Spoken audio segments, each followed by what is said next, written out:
Welcome to English with a Twist. No more Macbeth, no more Beowulf, and for some of you who are English folks, you may cringe at that. But we promise we're not asking for schools to get rid of it altogether. We just wanted to present you with a different option. So how many of us are English folks that are here?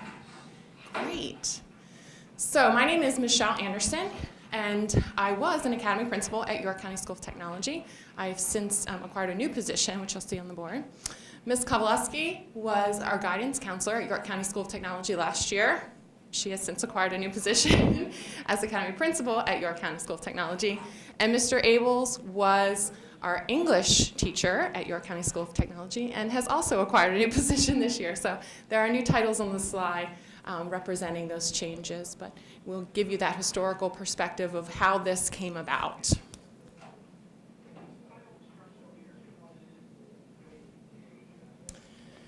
So our director, Dr. Thomas, noticed that there was a lot of Shakespeare happening in English 9 through 12. And he also noticed that students didn't seem to be overly interested in it. Along with that, there was a lot of research happening in 9 through 12, real research papers. And again, students weren't very interested in it. And so we know what happens when students aren't interested in something. They're not giving their best, they're not engaged. No matter how exciting we make it, if the topic itself is lacking interest, it's hard to get kids to buy into it. So, with that charge of trying to look at another way to present English curriculum, we put a team together that involved an administrator, guidance counselor, and an English teacher. That way we could bring into the team all those different perspectives. Ms. Koveleski bringing to the team the understanding of what students needed once they graduated, a lot of soft skills, a lot of understanding of the world, the global society. Obviously our English expert who understands all of the actual content and concepts that need to be taught, Mr. Abels. And myself, the administrative perspective of understanding all of what needs to happen to make a curriculum successful and making sure that we meet the standards, etc. So with that, we took the charge of trying to develop something that we thought students would be interested in, but that would also benefit them in the long run, post-secondary, whether they were going to a technical field, whether they were going to a technical institution, 2-year institution, or a 4-year institution. We wanted them to have an option besides British Lit. Okay, and my name is Marc, by the way, obviously, and thank you. Thank you all for coming. I realize we've forced about 10 people to be here, so for the 15 people that are here under their own accord, I appreciate it. And I understand I taught English for 12 years. As an English teacher, Shakespeare is part of the canon. We do Macbeth, we do Shakespeare, we do the Canterbury Tales, we do Beowulf. But the question is relevance. So we talk about the Eurocentricity of the curriculum, and we're going to do a little experiment right here. So I understand that it's sacrilegious to my coworkers, and you talk about teaching English without the Western canon. It's kind of like blasphemy.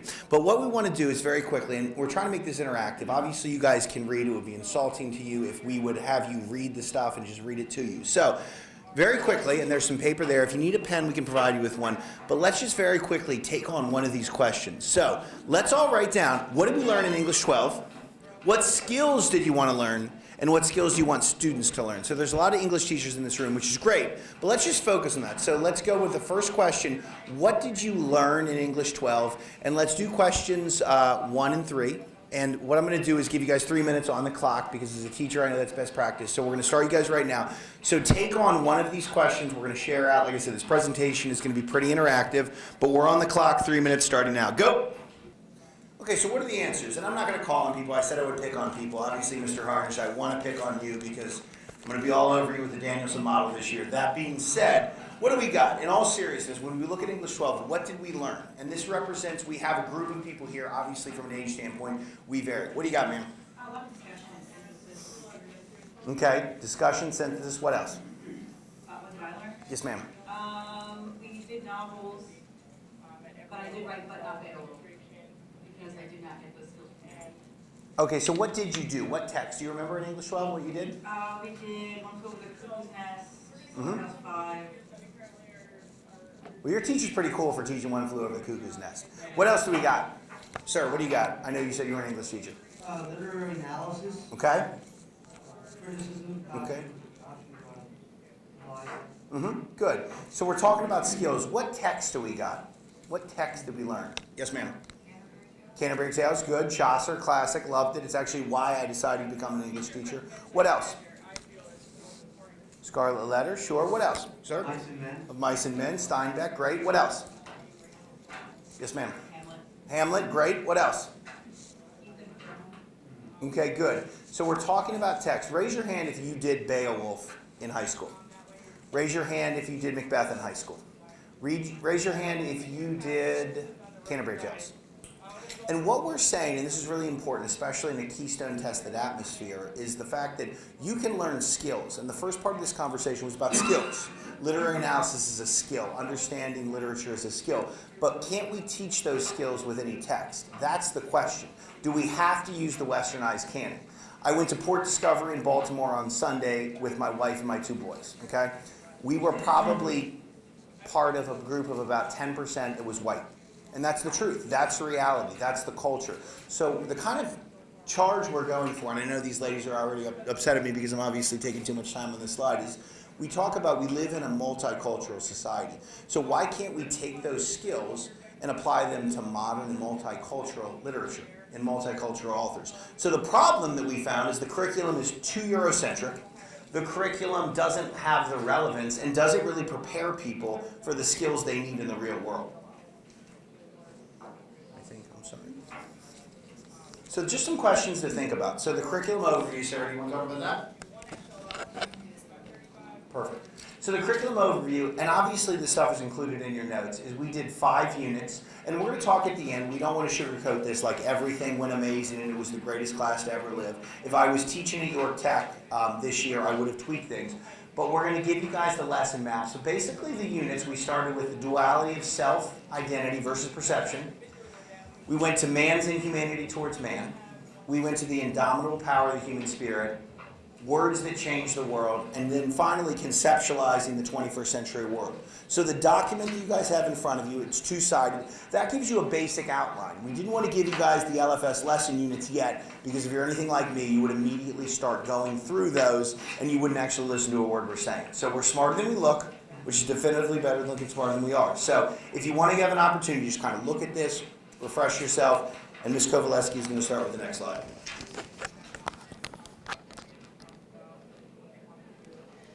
Okay, and this is where I guess it brought a little bit of a guidance perspective in when we were going over this. So I wanted them to focus on self-identity and perspective, and not just their own perspective, but a global perspective. Because when you exit high school, you need to have an understanding of that global perspective, not just what you perceive, but what others are going to perceive about you. If we just even think about an interview, whether it's a college interview, whether it's an employer interview, you really have to grasp that, because otherwise you might fail in your first step, which is just how you dress going into that interview.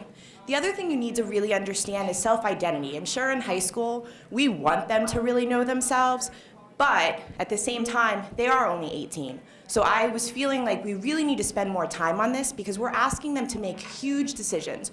We're asking them to know what they want to major in when they go to college, if they want to go to college, what they want to do for a living, how they want to go about getting the skills to then employ themselves in that living that they're wishing to pursue. So we wanted to create something where the topic was embedded in English 12, where we had them focusing on these particular skills.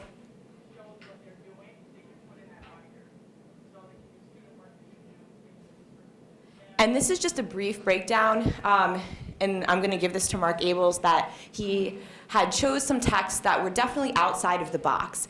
And we wanted them to be discussion topics within the classroom.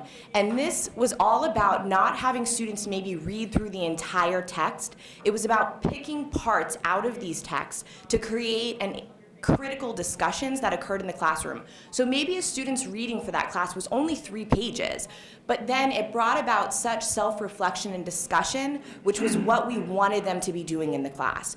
So what we want to do right now is give you an example of what that might have looked like. So all of you have in front of you the tipping point. It's 1 page. And so what we're asking you to do is to start off by reading pages 5 through 7, and I think it starts, and then you're gonna end where it says number 2. So you don't even have to read all of page 7. It's just that first part of 2. And what we want you to do is basically read that And then think to yourselves, what is something that's on the point of tipping? What have you experienced recently that has actually tipped?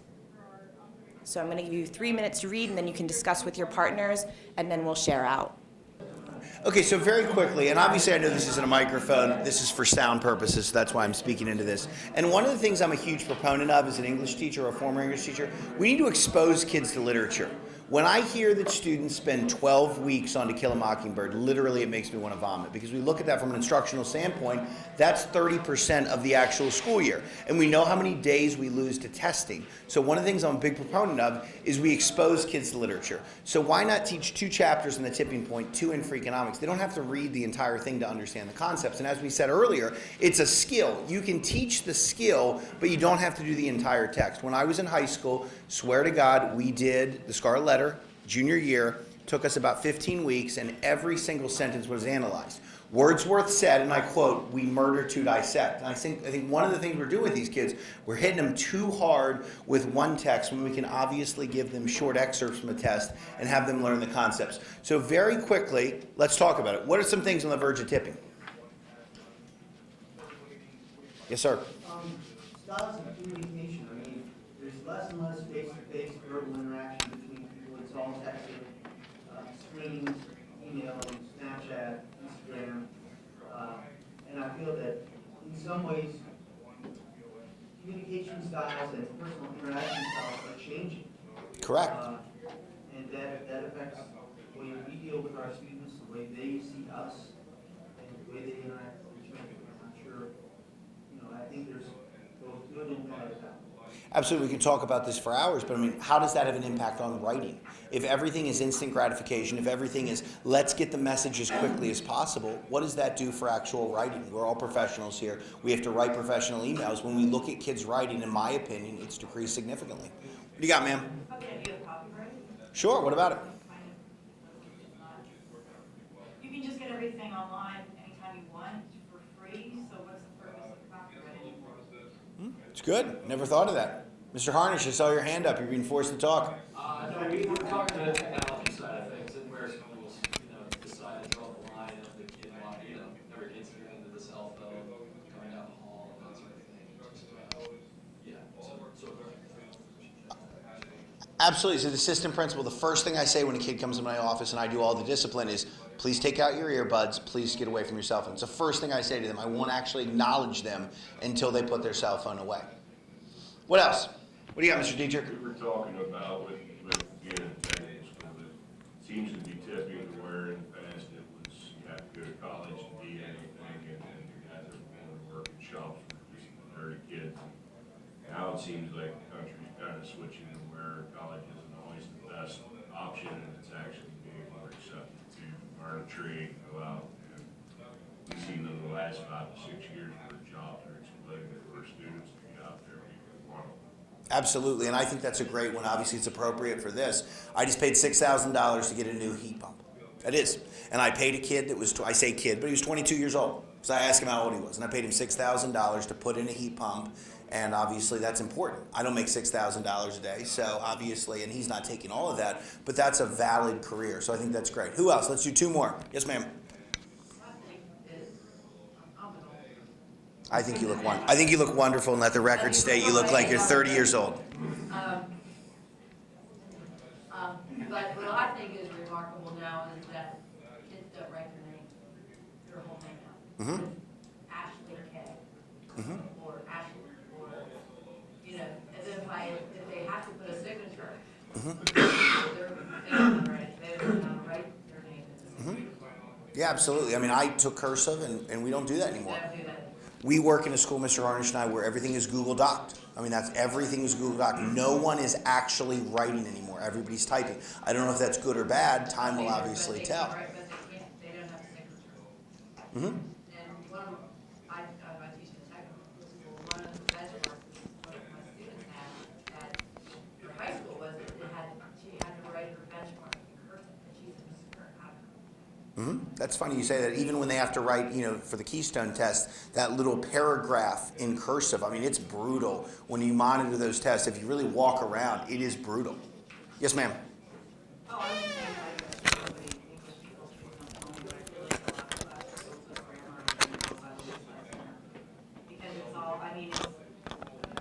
feel like the overall opinion is, it doesn't matter.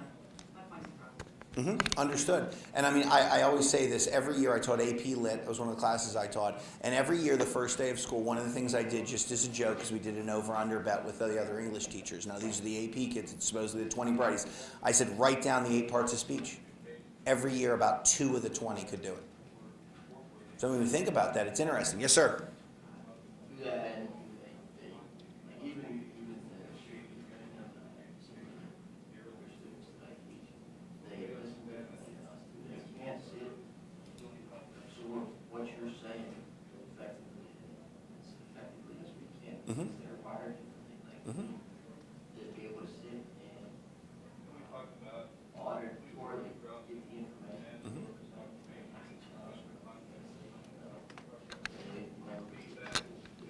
Absolutely. They're texting while listening to music, while Snapchatting, while having a conversation. I mean, when I was in school and I'm 35 years old, I mean, I sat there and the teacher lectured and I shut my mouth and they taught.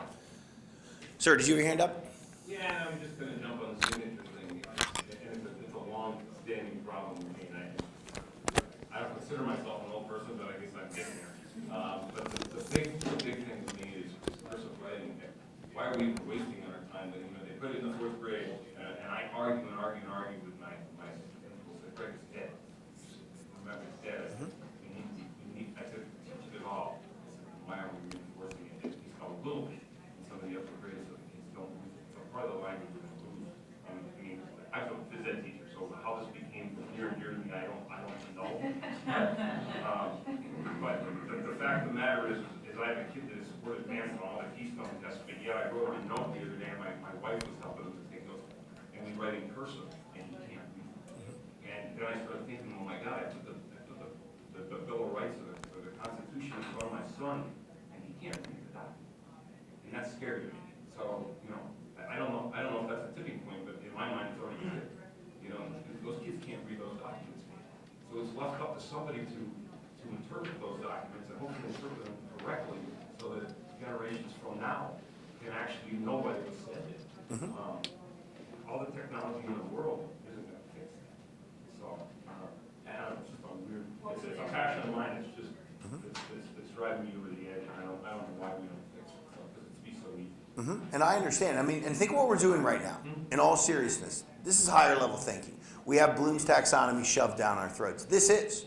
We're having a discussion, and things tip all the time. The first time hashtag Black Lives Matter came out, someone probably said, oh, that's interesting. Now look at it. It's a movement. The man who introduced that is speaking, I believe, at either Harvard or Yale. He's doing a quick course. The first time a girl wore leggings, and I'm saying this kind of as a joke, every morning at about 8:15 a.m., 30 girls get sent to my office for wearing leggings. Think about that. It started with one person. It started as a cultural acceptance, and now anyone who teaches high school knows girls wear leggings and Ugg boots. That's what they do.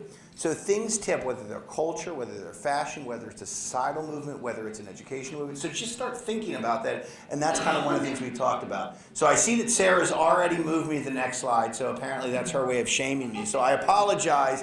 I am verbose. I am long-winded. Feel sorry for my wife. That being said, here's what we're going to do very quickly. We're going to take out the Freakonomics text. And what we want you to do, Freakonomics, Stephen Levitt, he's kind of like the pride of, Harvard, pride of MIT. He's a brilliant man. I love listening to him speak. If you get an opportunity, watch the movie, the documentary Freakonomics. This is an amazing book. But basically what we want you to do is read pages 11 and 12.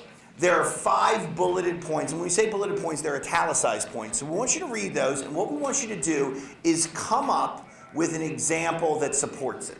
So very quickly, we're going to give you 3 minutes. I'm going to put you on the clock again. Read that text, read the italicized parts, and come up with read 3 of them, and come up with examples that support 3 of them. All right, ladies and gentlemen. So I heard some good ones. Obviously, I'm trying to facilitate like I'm a teacher, so walking around, talking to students. But I heard from one lady here that she's actually taught the text. So my question to you, ma'am, what do you think? How did it work? Did the kids like it? What do you got? Yeah, the kids like it. I use it during our nonfiction segment to just kind of get them to understand data and understand what evidence is and what evidence can be used. And we were just saying back here that really this section is, perception is your reality, so trying to get through your personal perception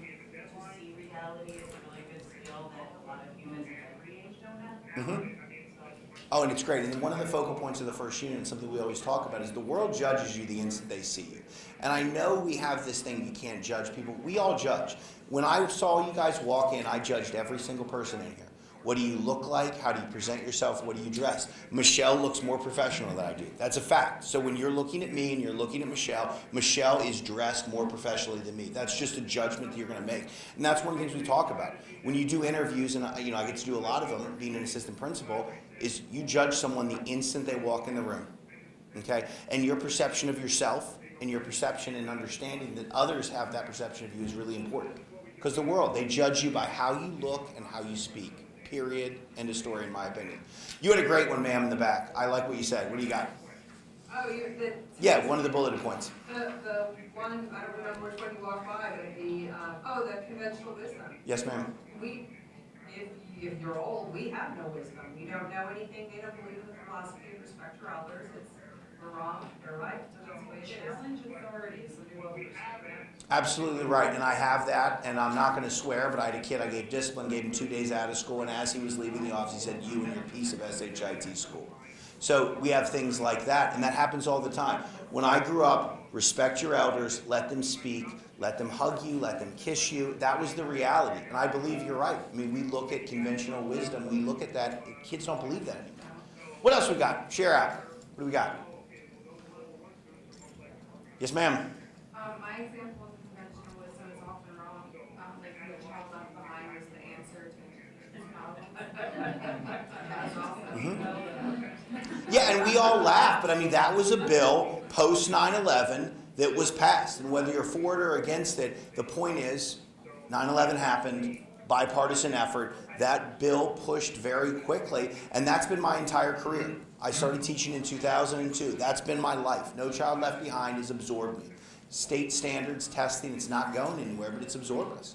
Is it right? I don't know. President Obama said a couple of weeks ago, something to the effect of, we're testing too much. So who knows? What do we got? Yes, sir. The incentives one, I think that we all go through it with our classes. When a student comes in, the first thing we don't know is, what am I going to get out of this class? I'm in English, I don't care about English, but what am I getting? So you almost have to trick them into thinking that you're going to get something out of it that's useful. And so you got to put it in their terms. Yeah, and I would say this to kids. How many of you would take a 59.6% in this class, 60 was passing, and get the credit? I taught seniors, and you would be shocked at how many kids raise their hands. It's not about the learning, it's the end goal is just to get the diploma and move on with your life. I mean, think about incentives. We live in a society where everything is incentivized. Raise your hand if I told you today you were taking a 70% pay cut at your job on Monday. Who's going to still work? I mean, seriously, think about it. Incentives are. Miss Borden in the back, I was her mentor, okay? They paid me about $1,500 to do it. Was that incentive part of the reason that I agreed? Yes. Brooke's wonderful. She's a great teacher. But would I have done all of that work for zero pay? No. So think about incentives. I'm the greatest dad in the world to my 4.5-year-old when I have a bag of M&Ms and I give it to him. I'm the worst dad in the world, obviously, when I don't. We live in an incentivized society. So just start thinking about that. Let's share out one or two more things. What do we got? I think I saw another hand. Just as a side note, think of this. Highly educated adults. We're having trouble. What do you got, sir? Dramatic effects often have this as even subtle causes. I haven't been in the classroom for 10 years. I taught English for 30. So I am old. Right? But that's okay. It's all right. Because I think being old gives you a perspective of what happened in the history before. And this, I'm getting to this point. Dramatic effects often have this as even subtle causes. Prior to World War I, some of the biggest diseases in this country people died from was pneumonia that can be cured through an accidental experiment in a lab in around 1929 with the invention of penicillin. Now that's where the history comes in that you need to bring into your students. Bring that type of background in, because they'll be sitting there saying, oh gee, I thought boys had penicillin. But the dramatic effect of an accidental experiment had far-reaching effects on this country. And many of you who have taken penicillin have been cured by it. And if you can't take penicillin, there now are drugs developed so that you can be cured. Years ago, chances are without penicillin, many of us wouldn't even be sitting. So that's the point I want to make. And it's a great point. And let's go back to the tipping point real quick. My wife's a pediatrician. Every day she deals with parents who say vaccines cause autism. And I'm not trying to get controversial. I understand and I respect everybody's opinions. But from a medical standpoint, vaccines save lives. Period. It's just how it is. The American Academy of Pediatrics, every medical group supports it. Every day my wife deals with that. Well, why aren't you getting your kids vaccinated? Well, Jenny McCarthy said this. A blog said this. And it's hard for me to believe, no offense to Jenny McCarthy, that she has more wisdom than the entire body of the American Academy of Pediatrics. So we look at this stuff, we look at the tipping point, we look at these things, and we're all adults, we're all thinking. I'm assuming that most of your minds right now are spinning. Isn't that the goal of education? Do we have to do Beowulf? Do kids have to know about a Eurocentric curriculum to understand point of view? My answer would be obviously no.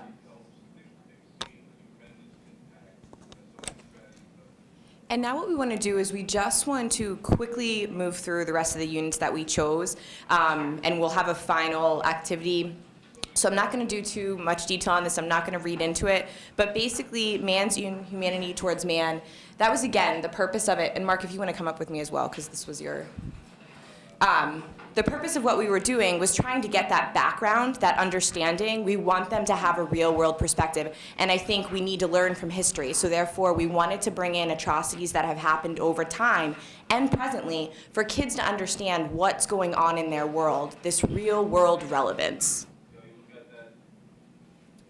These were just some of the things that we did, some of what was covered.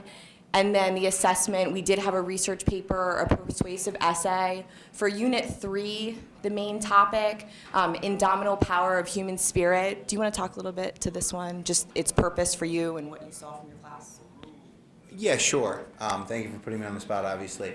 And I was prepared more to speak on Unit 4, but Unit 3, and you can see that these are just higher level thinking. What we're talking about is, and Sarah, if you want to go to the next slide, I mean, we look at, and this is one of the things we're going to talk about, civil disobedience might have been a mistake as far as the teaching of it, and we'll talk about that with our reflection piece. But we did I Have a Dream. We did the biography of Gandhi. We started with civil disobedience because when you look at Gandhi, when you look at Martin Luther King Jr., those people reference that text as something that inspired them. But we talk about, is the American dream still attainable? I mean, think about socioeconomic things. Think about the 7 or 8 best schools in Pennsylvania. You'll find one striking correlation. They're also the homes that have the highest value as far as socioeconomics are concerned. So we talked about that. We talked about groups, inequality. We talked about public schooling. And Sarah, if you want to move on to Unit 4, because I want to speak on this. This is really powerful to me. Warren Buffett, and I do like investing a little bit, said one time, it takes a man, and I understand it's sexist language, it takes a man 20 years to build a reputation and 5 minutes to destroy it. Okay? Think about that for a second. I'm going to say it again. It takes a man 20 years to build a reputation, 5 minutes to destroy it. I've been in this business for about 15 years. I've had a very successful career, in my own opinion. My mom thinks I'm great. But think about it. If I go home tonight, and I have an event, I have to go back to the school, and let's say I drink too much, and let's say I get a DUI, I'm going to have to resign the next day. One decision, you can lose everything in a second. And one of the things that we talked about with this is words change the world, for good and for bad. And one of the things we did every day, I got on my smartphone, and I went on yahoo.com, and I saw somebody said something stupid. Whether it's Donald Sterling, whether it's an athlete, whether it's Des Bryant. I'm just saying that because I hate the Cowboys, so I want to throw him under the bus. The point is, we say things, and those words are powerful. I'll never forget things that people said to me. I had a teacher one time that said, "You're so smart, it's a shame you're such a loser." I'll never forget it till the day I die. Never forget it till the day I die. And I'm a successful guy, I have a good job, I have a beautiful wife, I have 2 reasonably well-behaved kids, but I'll never forget that sentence that was said to me. Words change the world. And one of the things about this class that was great is every day we talked about it. The Baltimore riots were happening. We're at York County School of Technology. Baltimore's 45 minutes away from us. We talked about that almost every day. We had 90-minute classes, and for the first 5 minutes we talked about what's going on in the world. And words do change the world. So that's something just kind of to think about, and something that makes it very real, very applicable, very up to date. And we'll get into this a bit more, but Unit 5, Conceptualizing the 21st Century World, this is where we really wanted to bring soft skills into the classroom. Because this was a pilot year, I think what we found out was that we just didn't have time to cover 5 units. So we really started thinking about how did we want to cover this and make sure that it wasn't just the end, because this was our main goal, was building soft skills. So we decided that we wanted to actually start more embedding it into units 1, 2, 3, and 4, rather than just having it at the end as this culminating thing. Not to say that, again, we're not going to be wrapping up with it, but we thought it might be better if we really started trying to push forward and see how do we make that happen? So what we did was we gave all of you the soft skills table of contents. And this was a textbook, actually, that Dr. Thomas, our director, felt very strongly about, and we do as well. We think it has a lot of great things to offer our students, especially as seniors going off into the real world. And we wanted to start having you think about how would you take some of the units or the contents that are table of contents pieces and start embedding them into units 1, 2, 3, and 4. So if you want to just read over them, and we'll give you a few minutes to think about that, and then we're going to lead into a discussion. All right, ladies and gentlemen, because we have to have, we're on a tight time schedule, and one of the concerns of this presentation is that I thought we tried to do too much, it was a little too ambitious. What do we got very quickly? We're going to take about 2 minutes to share out. What are some of the connections we made? I saw a lot of people interacting with the text, which I said as an English teacher is great. Let's share out 4 things. Yes, sir. I think before you speak, right, a lot of times I think there's a disconnect between those two. Oh, absolutely. I say it all the time. We had, when kids swear at administrators, do things like that. If I swear at my principal, I'm fired. And that's the reality. And the reality is that'll be on my resume, and I won't be able to get another job. That's the reality of life. But I agree with you. Kids don't always think before they speak. What do you got, sir? Section 3 of this was all about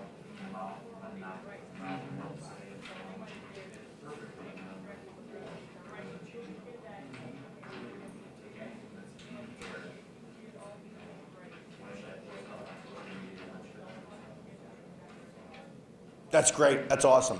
And think about that level thinking that it came to this gentleman to come up with that, because it's perfect. What do you got, sir?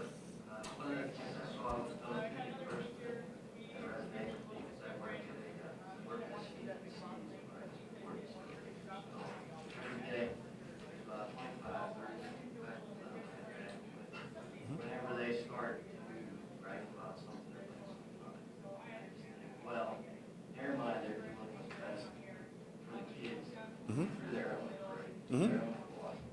So you have to think that way. It's not their opinion on you, it's that they think in their heart they're doing what they think is the best approach. And when you have different tentacles, all think different ways, then you're not careful. Toxic, but you gotta. I sat down with them over and over. They all think they're doing the right thing. Yeah, absolutely. That's great. One more. Yes, ma'am. Yep.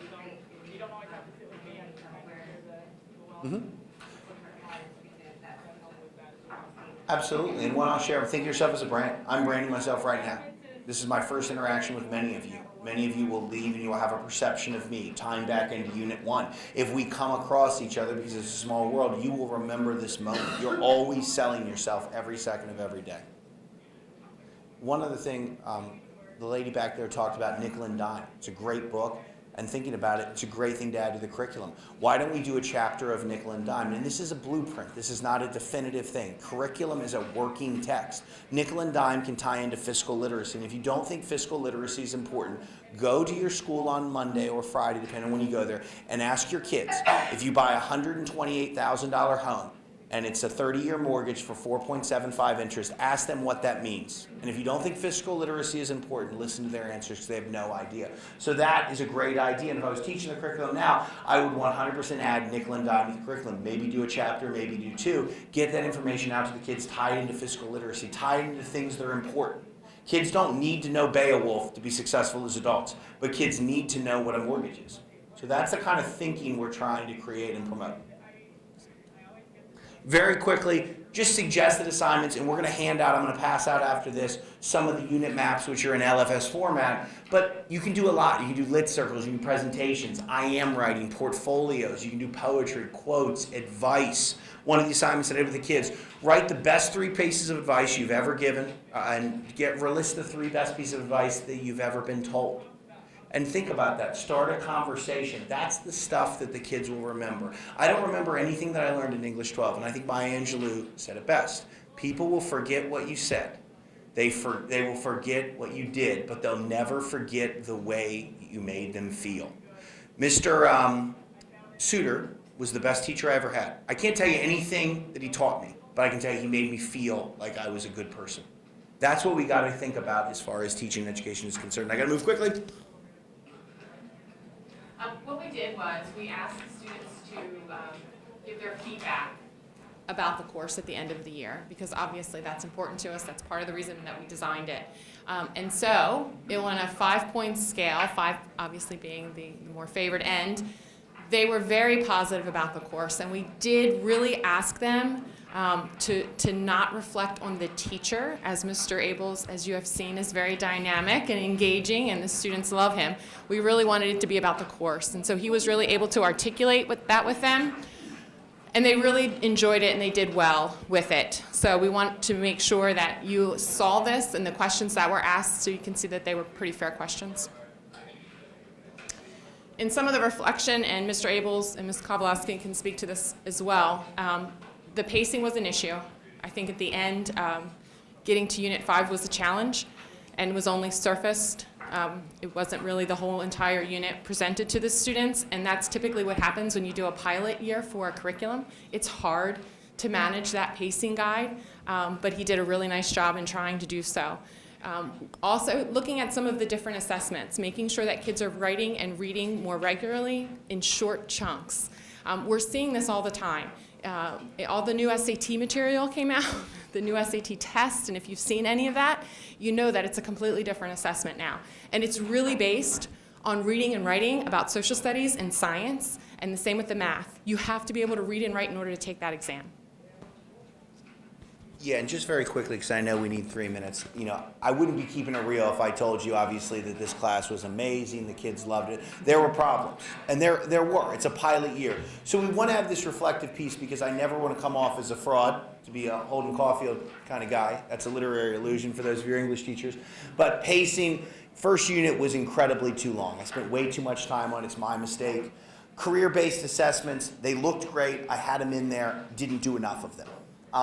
Civil disobedience test, I can say as a 12-year English teacher that without a doubt it's the worst test I've ever given. It's the worst grades ever. I mean, literally the average grade on it was like a 50%. So obviously if I was teaching this year, I would have modified those things and I would have did a lot. And part of me is sad because I think this curriculum is very, very good, and I think I could have made it better, things like nickel and dime and things like the reflection piece.